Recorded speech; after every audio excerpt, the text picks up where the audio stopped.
What's up, guys? This is Trader Bryce here. We're just doing a little June recap. Basically, I had a really good month of June, very consistent. And yeah, by the way, guys, it's like the day before 4th of July. Happy 4th of July. You know what I mean? This got my America short shorts and, of course, a Miller Lite t-shirt because there's no other way to do it. Miller Lite on the back, too. You guys are up in my loft. I'm working on my setup. It's almost done. I've got just one monitor here right now. I want to get back to 3. This is like my office outside of the stocks and trade office. And then, yeah, I've been working on all this, getting this set up. But right now I'm just running off a laptop, so I've been a little bit slow and delayed.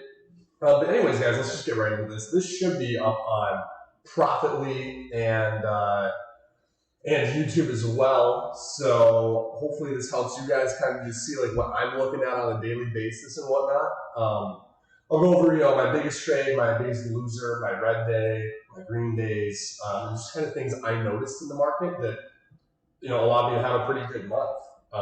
Trying to get back into making more content. I missed like a lot of recaps. My last recap was February when I had a really good month.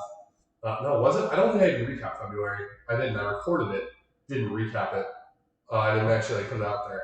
But I'm trying to get back into doing this every month. And you guys are on a YouTube channel now, Trader Bryce. So, again, like I said, hopefully I'm trying to just make content, once or twice a week and just try to help you guys out. Because I know how hard it can be, right? Like, when you're first getting into trading, it's not easy. You have all these questions and you really don't know where to go. And I'm trying to make sure, I think my strategy is like relatively beginner friendly. If you can't tell, I'm also a little bit sick. Matt Monaco got me sick. What a guy, am I right? But anyways, okay. Enough of that. It's been 2 minutes now. Let's get into this. So these are my stats. I made $99,395, just about $100K. Basically a 2-to-1 average winner, 55% win rate, which I'm happy with. I'm happy with that win rate. My biggest gain was actually ended up being my biggest trade ever at nearly $12,000. Biggest loser is about $4,000. And let's go into the calendar. I was very consistent this month. Very consistent. Only had one red day, and that red day was basically just from swing. I was trying to go all green, but you know what happens. I don't want to force anything. I had 3 5-figure days. My biggest day of the month was about $12,600. I believe I was over 13K, and I did something stupid at the end of the day. But then I, this week I had another $11,000 day, then $10,000 day, and then honestly, this was a really good week. Let's just get rid of this. I did have another big red day, but then I had a $22,000 day to end the week. So honestly, this was a pretty good week for me. And I know this isn't June, but nearly a $50,000 week. So oops, you don't want to do that. We're there. June. Let's focus on June only. So, with that being said, one big thing that I've noticed, excuse me, goodness, I don't have COVID, I just have a cold. I was very profitable all day. Like, the morning is obviously the most profitable time. But all day, I basically was green all day. And if you go to the 15-minute increments, you know what I mean? Like, there were only a couple periods out there where I lost money other than the end of the day, which probably was like a swing that I didn't like when I closed out. So that's just something to note too, is that I was trading midday like oddly well, and I'm still doing that right now. And I just learned I need to be a bit more stealthy, not go for those big picture moves in the middle of the day. That was a really big thing I noticed. So let's start it off going over, gosh, I don't know, there's so many great opportunities. I guess overall is a little like recap of the month, but I noticed the whole month very much favored scalping trading. Going for big picture moves, didn't work that well. The moves were a bit more choppy, and you really had to be on top of everything in order to catch those moves. So let's go over the red day and why I had this. It was basically all due to Wish, which ended up being my biggest loser of the month. So as we can go over that while we're at it, here we go. I actually started in a swing at the end of the day at like 1460 the day before. Sold here for probably, I don't know what. Excuse me. Probably a $1,000 loss. Took small size up here, stopped out after this low broke and instantly recovered. And it started building back in after I saw that recovery. So I took some shares here, some shares here. I think I made my way up to. But wow, guys, I'm not feeling good. I'm just trying to get this all out there.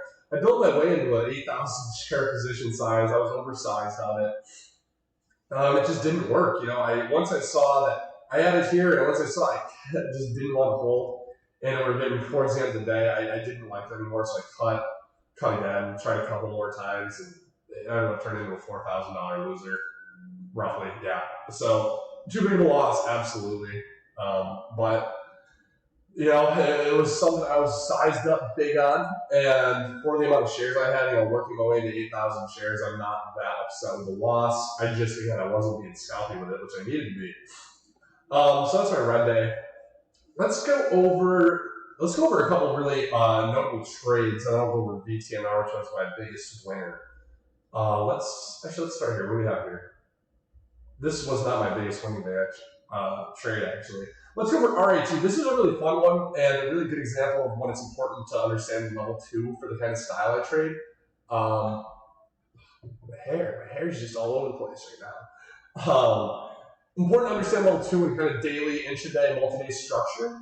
This was my biggest win of the day, I believe. Yeah, a little $4,500 win. And you look at this, you're like, how did you enter right there? How did you know to enter right there? Like, the daily chart isn't anything that special. A lot of pop and drop. Why here? So let's go into kind of like this, this intraday chart, and we'll go over the daily chart here. So here in the morning, we have this, it's basically not a gap. It really didn't gap up. It just perked up, pretty nice perk, nice $1.50, almost $2 share perk. But then on low volume, look how we held this all day. You know what I mean? Literally for 3 hours, we just held. And so that's why I started stalking it then, and I started watching the level 2 get really funky towards the end of this consolidation. I was like, all right, bidders are stepping up really, because the flash size, then take it away, the ask will move up and drop right back down. But once that last bidder stepped up and I saw the tape starting to speed up here, those are basically the 2 indications, right? The tape is speeding up, bidders are stepping up, and we're breaking consolidation. That's what I'm looking for. So I think it took, 5,000 shares? Yep, to 5,000 shares. And had I been wrong, I probably would have lost $700. I would have, if this had failed, it probably would have tested high a day, then fallen back down, and I would have cut instantly. Because if it breaks out of that consolidation and fails again, well, speaking of that, Monica, who just texted me. Let's see. Oh, gosh, guys, you see the shirt I'm wearing. Look what he just texted me. Got some American, it's Miller, you can't even really see it. It's Miller Time is what it says. They're Miller Lite American beers. I know he just got them for me. A great guy. I love the day. So yeah, no, this failed. It basically, anytime it tests that upper range of consolidation, it almost always tries to go for it. And then if it doesn't, I instantly cut and I'll get back in if I reevaluate it. But again, we had this low volume hold all afternoon, consolidating at highs. We had a really funky level 2 where the bidders were stepping up, the asks were moving up, and it would come back down, but there was action in there that was more than had been going on in here. And then the tape started speeding up. Someone started swiping. There were like 100 share increments. That's what I slapped. I probably helped it out, honestly, 5,000 shares. That's a pretty decent position size for the stock. And I sold in that first spike up. I almost am always going to start taking profits right away on a big spike like this. And I think I held a couple thousand more shares. It dipped back down and eventually ended up coming back. But this is tough for me because there'd be no entry for me in here. So if there's no entry, I really wouldn't want to hold through it. That was a nice $1.50 share spike. I'm not going to complain. And the reason I show you that is because there were a couple of other really interesting trades that were very much like that. Let's go over SSNT. This is a really interesting one that made up a decent portion of my month overall ticker. The volume of this was minimal, right? Volume on this was very minimal. At the most traded 60,000 shares. But very similar where the level 2 started acting funky, so I think I got up to 5,000 shares, yep. And sold for a really nice, roughly 30 or 70 cents a share gain. I got some up at the top, trying to get out of this consolidation. Like I said, right? The level 2 tried to come out of this consolidation, it failed, so I instantly cut, and it worked. It made sense because it failed immediately after. It would have been a pretty nasty loss, but it wouldn't have been fun when I probably lost a couple, $1,000, $2,000 on that specific entry. BTX, another fun one, same kind of thing, breaking out of that, literally the same thing. Same exact thing, right? Except this time we're literally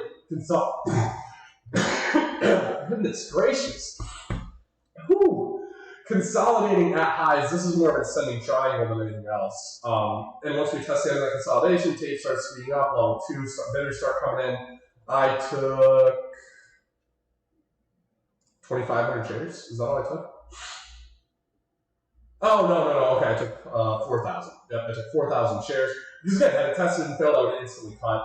Got some off in the first spike, added back, and just sold into those pops. Really nice trade overall. Daily chart, right? This is kind of curling for us. So this massive run, it never truly bounced.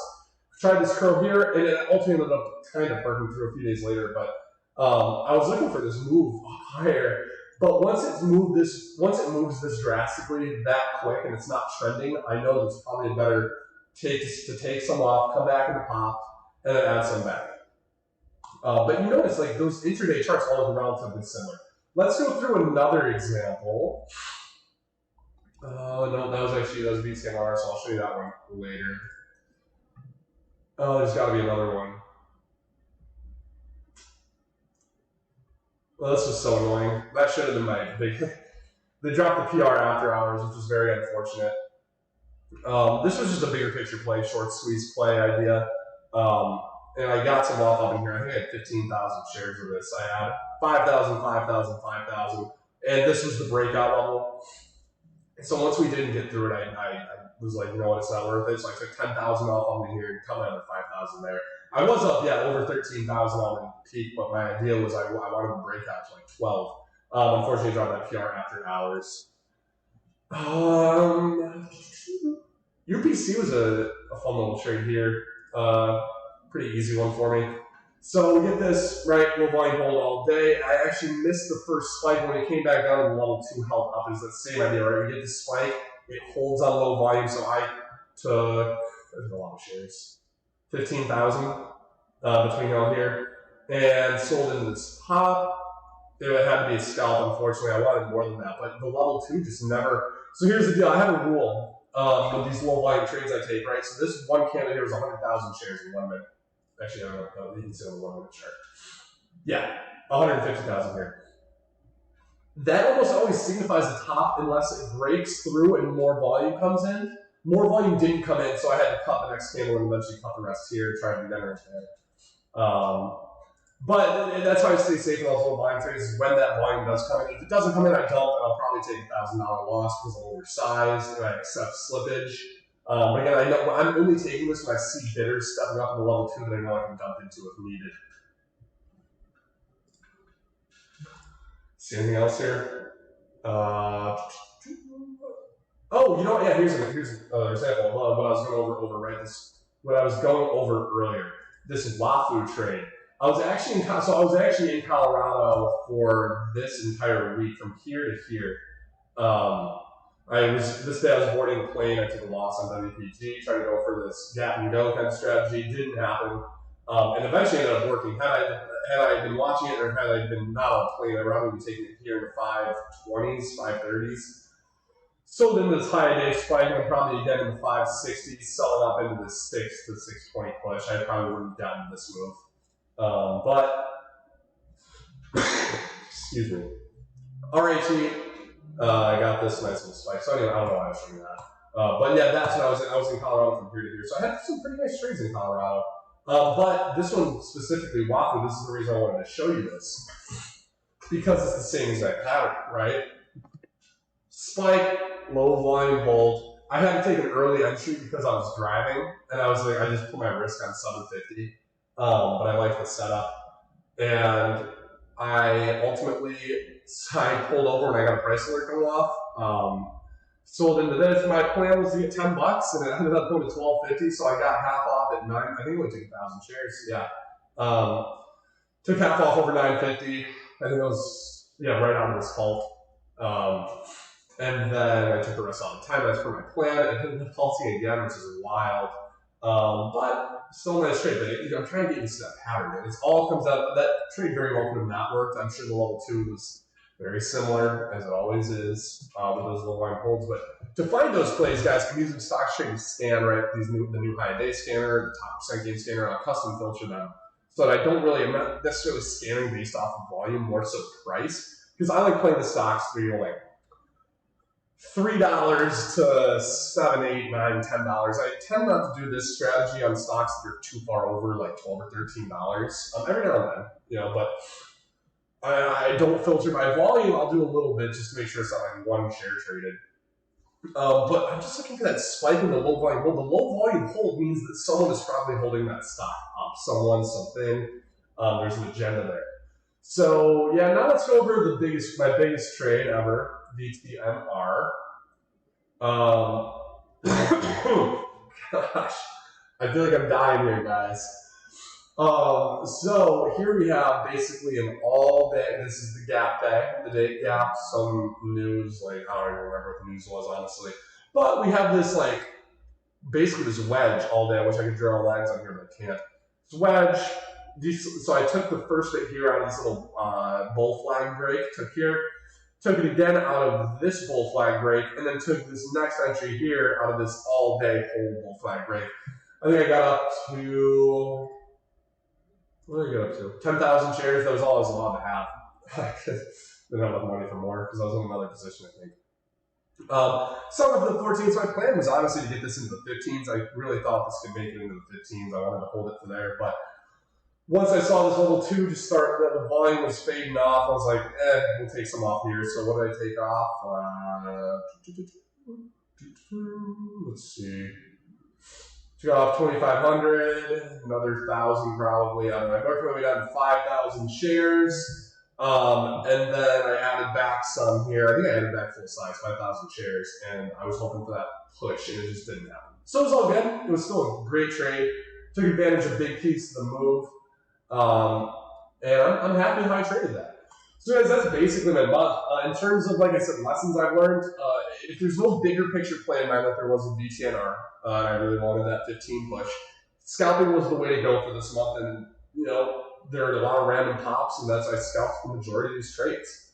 That low volume hold, really big and key part, again, for me, level 2, and seeing that tape speed up is a really big part of that. So you gotta look for that and then start watching level 2. I wish there was a way to really show you that, you know what I mean? But it's a lot of screen time because it's not necessarily something that you just see. It's not like, whoa, there it is. It's like a bunch of little mini factors that start adding up. The way the level 2 moves, and you just kind of develop a feel for it. And again, it's not to say that it can't work without that level 2.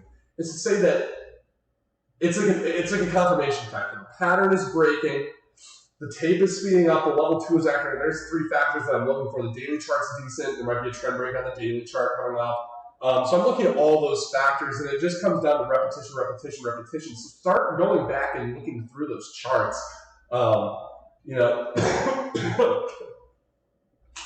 Start looking through those charts and start watching them in the middle of the day. If you're not in small cap rockets, I alert all these trades I take, so you can go back. Like you can be watching them. I'm always looking at them, so I'll be like watching this, trading this, taking 5,000 of this. It'll give you time to like start watching that level 2, but it's just a lot of screen time. You know what I mean? It's a lot of screen time.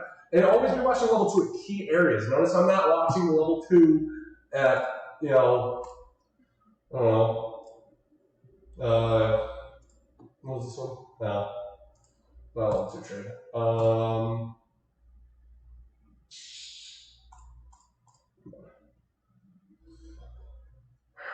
Here we go. I don't care about the level 2 down here. I don't care about the level 2 right here. Once it starts, that consolidation holds. It's here. Now I'm going to really start paying attention, right? And I always say third test, best test, right? So we have test 1, test 2, little mini micro dip, test 3. I love the third test. And so that's what I'm always really going to be watching level 2 very heavily. And yeah, guys, that's basically about it. That was my month. Nice little $90,000 or $100,000 month, more or less. Really excited to see what July holds. I'm sure it's going to be relatively slow still. Just going to take it, day by day, and try to avoid midday when the market really is slow. There's not wrappers and whatnot. Because summer trading is a real thing. So yeah, guys, I hope this helps you wherever you're watching this on. I'm not on Profitly as much anymore, so check out my YouTube channel, Trader Bryce. And if you guys have any questions, leave it down in the comments below. If you're on YouTube, be sure to subscribe. Give me a thumbs up. It helps me out. I'm trying to help as many people as possible. You know what I mean? And that's my goal. So, yeah, again, guys, thanks for watching. I'll be back here with probably another video at some point. If you're watching on YouTube, I'll probably do one. I'll do one next week and do another recap as soon as I can. Have a good one, guys. Happy 4th of July.